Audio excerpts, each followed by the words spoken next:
Vous en avez l'habitude, on vous fait découvrir notre territoire des Hauts-de-France à travers ses communes. Alors aujourd'hui, on va vous faire découvrir la commune de Rhêmes. Et donc, particularité, 2/3 de cette commune, c'est de l'espace vert, de la forêt. Bonjour monsieur le maire. Bonjour et soyez les bienvenus à Rhêmes.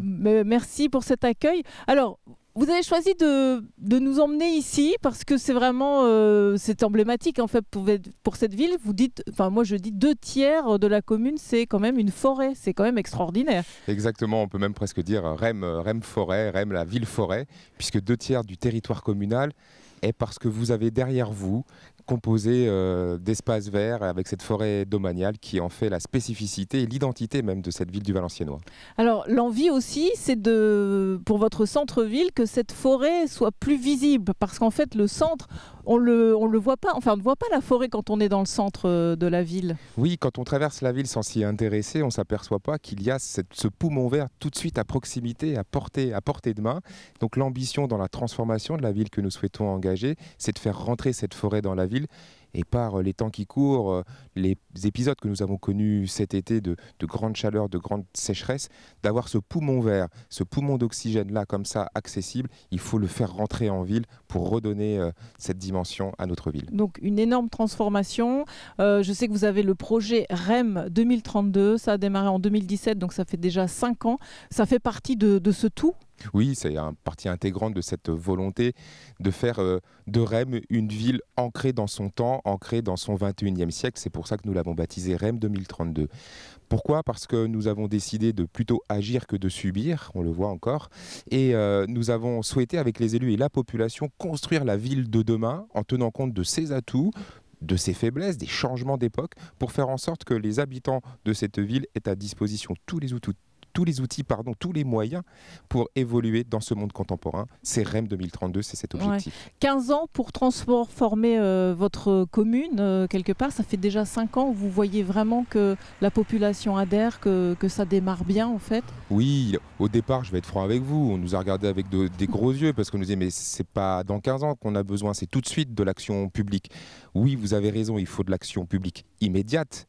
Dans l'instant présent, mais les transformations et les choses se construisent sur le long terme, d'abord parce qu'il y a des contraintes budgétaires, des contraintes financières, et puis il faut faire maturer les choses, il faut les faire évoluer, et les grands projets ne se construisent pas en claquement de doigts, donc ces 15 ans, c'est le temps qu'il faut pour transformer, et c'est l'objectif que nous sommes fixés. Nous avons déjà commencé, des actions sont déjà mises en place, et qui préfigurent de ce que sera Rhêmes dans maintenant une dizaine d'années. Bah oui, c'est ça, on approche quand même. Et une adhésion de la population, en fait, ça y est, ils ont compris en fait ce que c'était, qu'il faudrait un peu de temps, mais que voilà, les choses vont bouger petit à petit. L'enjeu pour nous, c'était, vous avez raison de le dire, de les associer à cette vision, à cette façon d'appréhender les choses, de réfléchir à nos côtés, de leur permettre aussi de se réinterroger sur leur présent et sur leur avenir. Et c'était la condition sine qua non de la réussite de ce projet Rhêmes 2032, c'était de le faire avec la population, pas à leur place, mais bien avec eux, et de confronter ensemble à la fois les contraintes qui nous sont posées, mais en même temps les grandes ambitions que nous partageons.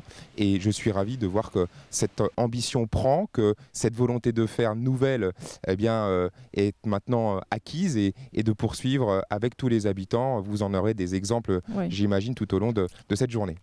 D'ailleurs, je vais y aller parce que je vais aller au Château Mabille pour le Airlab, donc justement ce lieu de participation citoyenne. Voilà, et puis on parlera aussi de l'autonomie alimentaire, de sécurité alimentaire. Et puis nous, on se retrouve tout à l'heure pour un autre projet sur l'énergie. Avec plaisir, bonne balade. Vous découvrez le Château Mabille et ça va nous permettre de parler en compagnie de Sylva Potier. Bonjour, ça va bien ? Bonjour, ça va très bien, merci beaucoup. Alors vous êtes adjointe au maire, vous occupez de l'enfance, l'adolescence voilà, et la vie scolaire. Et ici, dans ce Château Mabille qu'on appelle maintenant le Airlab, on va parler participation citoyenne parce que c'est un grand enjeu de votre commune de Rhêmes. Et cette participation citoyenne, elle s'est concrétisée avec un marathon des idées, c'est bien ça ? Tout à fait. En fait, depuis plusieurs années, au niveau de la commune de Rhêmes, on a souhaité faire participer les habitants, entendre leur voix sur les projets qu'on avait à mener dans la ville pour la transformer et en faire Rhêmes 2032. En octobre dernier, il y a eu lieu un marathon des idées. Donc dans ce marathon des idées, on a invité tous les habitants, quel que soit l'âge, à venir partager avec nous ce que eux voyaient pour leur ville du futur, qu'est-ce qui leur semblait nécessaire à la ville pour être plus accueillante et pour que chacun puisse mieux y vivre. Et on a été ravis de la participation, en particulier des jeunes, puisqu'on avait pu accueillir plus de 80 jeunes qui étaient venus spontanément donner leurs idées. Et suite à ces idées, certaines ont été retenues, validées par l'ensemble. C'était une validation démocratique des projets qui ont été retenus. Et ces projets retenus, en fait, sont en train d'être travaillés avec les habitants lors d'ateliers de co-construction pour justement voir le jour. Ouais. Alors il y en a un on peut citer celui-là. Je dirais qu'il y en a même deux. Il y en a un qui voit jour là actuellement, c'est pour septembre, c'est tout près. C'est l'application REM en un clic. Les habitants auraient souhaité avoir une application avec toutes les commodités, la vie quotidienne dans la ville de Rem. Et ils ont produit l'idée, mais ils ont aussi participé à la création de cette application à travers différents ateliers. L'application est maintenant disponible. Et sinon, pour les jeunes, il y avait 2 projets importants pour eux. La mise en place d'événements solidaires, et ça nous a beaucoup touché que les jeunes souhaitent mettre en place des projets à vocation solidaire. Je trouve ça vraiment formidable. Et aussi un projet d'avoir un centre, un lieu ludique extérieur au niveau du centre-ville, qui n'existe pas actuellement. Mais dont la localisation est déjà trouvée à proximité de la mairie. Et ces jeunes sont en train de travailler dans des ateliers, il y en a déjà eu 2, pour justement produire un lieu de loisirs extérieur, mais qui soit adapté à leurs demandes. On va s'arrêter là, parce qu'effectivement, il y a plein de choses à dire. En tout cas, merci Sylvia pour ces explications, puis bonne continuation dans ce projet. Merci beaucoup. Bien, vous découvrez les légumes de l'écoferme du quartier du Pinson. Et donc là, vous avez des potirons. Et moi, je viens de trouver une magnifique tomate. Regardez ça. Ils ont de la chance ici. Bonjour Guillaume. Bonjour. Ça va bien ? Ça va. Alors on va parler avec vous de ce quartier, de ce jardin, cette écoferme. Donc il y a à la fois des légumes, mais il y a aussi de l'insertion. Il y a des gens qui travaillent. C'est bien ça le principe ? Tout à fait. Le principe de cette ferme urbaine, donc parce qu'ici on est sur de l'agriculture urbaine, c'est à la fois, il y a 2 grands projets. Il y a un projet emploi avec des salariés en insertion, donc c'est eux qui font le gros de l'activité, qui produisent les légumes.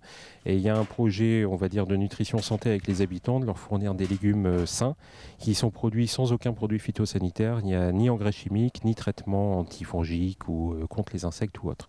Donc on est sur du naturel complet. Oui, et donc ça veut dire que donc certains travaillent et d'autres viennent récolter, c'est bien ça ? Ou les habitants aussi peuvent mettre la main à la pâte ? Alors les habitants peuvent mettre la main à la pâte, comme vous dites, s'ils le souhaitent, venir participer 1 heure, une demi-heure, une demi-journée comme ils le souhaitent.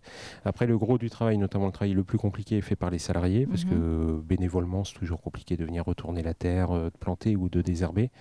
Et en ce qui concerne la récolte, en fonction des habitants, c'est les salariés en insertion qui récoltent, ou les habitants font de la cueillette, comme ce qu'on appelle la cueillette à la ferme. Comme je viens de faire, choix, en fait, une petite cueillette de tomates. Et alors, le principe, c'est aussi pour une sécurité alimentaire, en fait. Ça fait partie d'un tout, le projet REM 2032. Ici aussi, on est dans ce cadre-là, en fait, pour dire aux habitants, voilà, on produit la nourriture, mais aussi on peut la transformer, on peut les sensibiliser à ça. Alors, ça fait partie, effectivement, du projet REM 2032. Donc ici, c'est un projet un peu global, puisqu'on est à la fois sur un réaménagement de friches urbaines, puisqu'ici, c'était une friche, un terrain abandonné, montrer qu'on peut produire sur ces friches-là en sécurité alimentaire.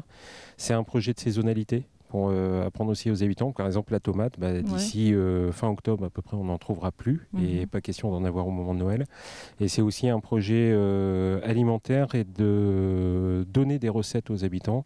Et j'ai un chef cuisinier qui fait des ateliers cuisine 0 déchet pour apprendre à valoriser la totalité des produits. Tout se mange en fait, sur certains produits, effectivement. Les feuilles, les fleurs. On a des fleurs comestibles qui sont plantées un peu partout sur le site.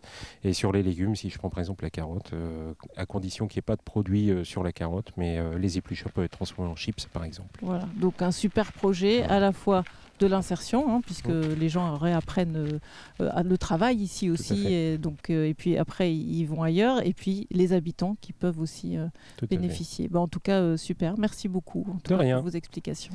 Voici l'école Anne Godot. Alors sur cette école, un projet va se faire ici bientôt. Donc c'est Energy Sprong. Dans le but, c'est de réduire la facture énergétique ou d'être dans l'énergie positive. C'est exactement ça. C'est encore une fois être au rendez-vous des enjeux qui nous sont posés, et notamment en termes de consommation d'énergie et d'isolation, pour être aux factures les plus proches de l'usage, voire même être à zéro. Puisque c'est ça l'objectif qui s'affiche avec Energisprong. C'est un concept novateur qui n'existe pas ailleurs en France.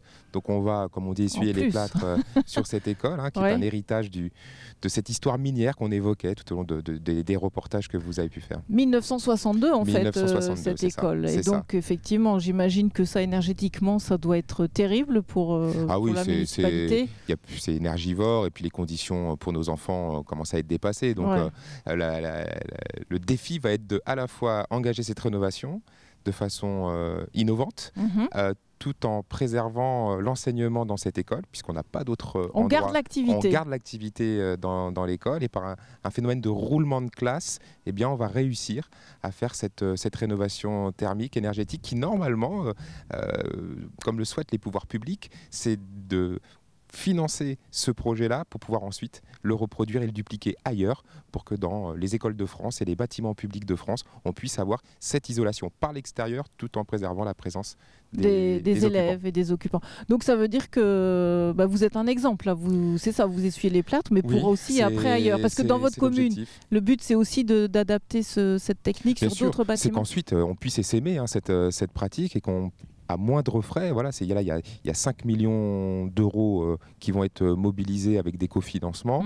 L'objectif, c'est que sur des enveloppes budgétaires maîtrisées, on puisse retrouver de la performance énergétique, faire baisser la facture et de pouvoir être au rendez-vous de l'éco-responsabilité qui est, je le rappelle, le fil conducteur de ce projet de REM 2032. Ah oui, donc on est encore là-dedans, en fait, tout ce fil de tout ce qu'on a vu dans toute cette cohérence d'action. Ouais. Écoutez, merci beaucoup, monsieur le maire. En tout cas, on reviendra peut-être dans 5 ans pour voir où on en est, par exemple, toute cette évolution. Et puis, on va vers 2032. Dans 10 ans, on y est. Merci dans 10 ans, on y est, ça passe vite, donc à très vite. Merci beaucoup. Merci à vous.